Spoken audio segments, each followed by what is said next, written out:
As Mark Donaldson once said, people may forget what you said or what you did, but they will always remember how you made them feel. I want you to think about the last time someone unexpectedly showed you kindness. Perhaps it was a stranger who left the seat for you on the bus, or a friend who lent a listening ear to you during a tough time. Or maybe it was a colleague who went out of their way to help you without expecting anything in return. How'd that make you feel? Throughout my life, whenever I would do a kind act, I would double think to myself, what if I'm being a people pleaser? There's nothing in it for me, so why should I do this for this person? Little did I know, this act of hesitation was a reflection of a broader issue, a pervasive belief that kindness should only be reserved for those who can reciprocate. I found I wasn't alone in this way of thinking, and many struggled with not wanting to overexert themselves for those who may not do the same for them, and avoided being kind altogether. Although, for me, it seemed like the logical solution at first, I found that my interactions with others were even more shallow, and that made me think, what's the real issue here?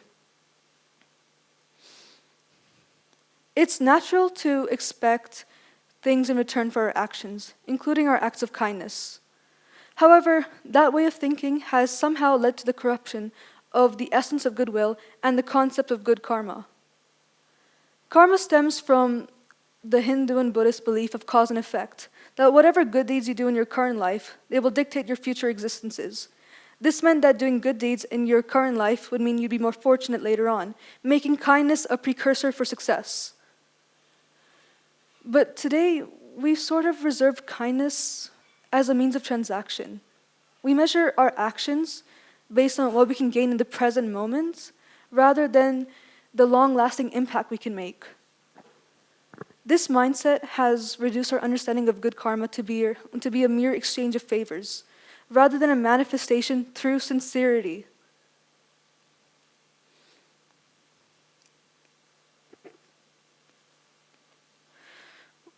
Like currency, kindness is spent only when we expect a return on investment.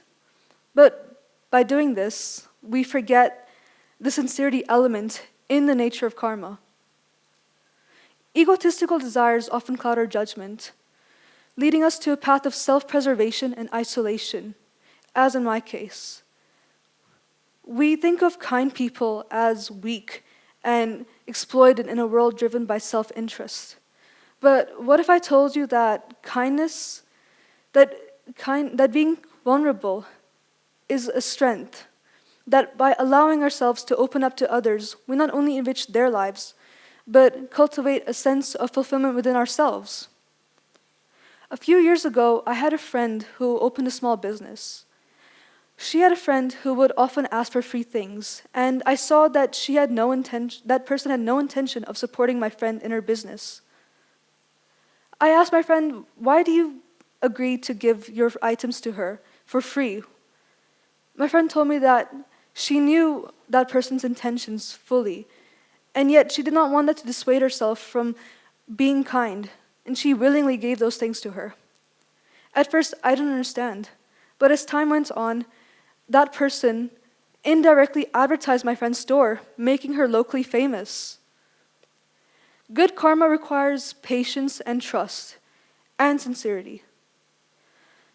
My friend, being sincere in her actions and showing patience toward that person without expecting anything in return, eventually rewarded her. And that is the essence of good karma. So, how do we overcome this fear and hesitancy of showing kindness and reclaim the essence of good karma? Instead of asking, what's in it for me? Let's ask, how can I make a difference?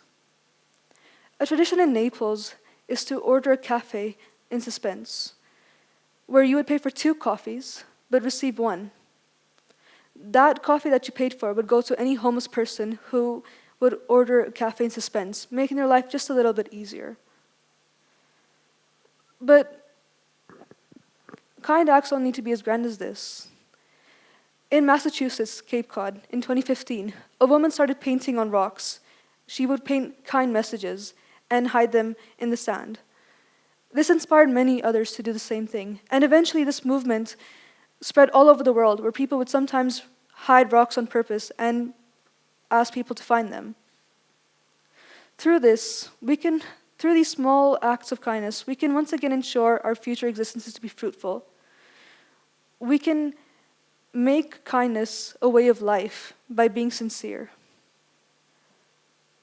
and enable us to build better relationships with ourselves and our community. Thank you.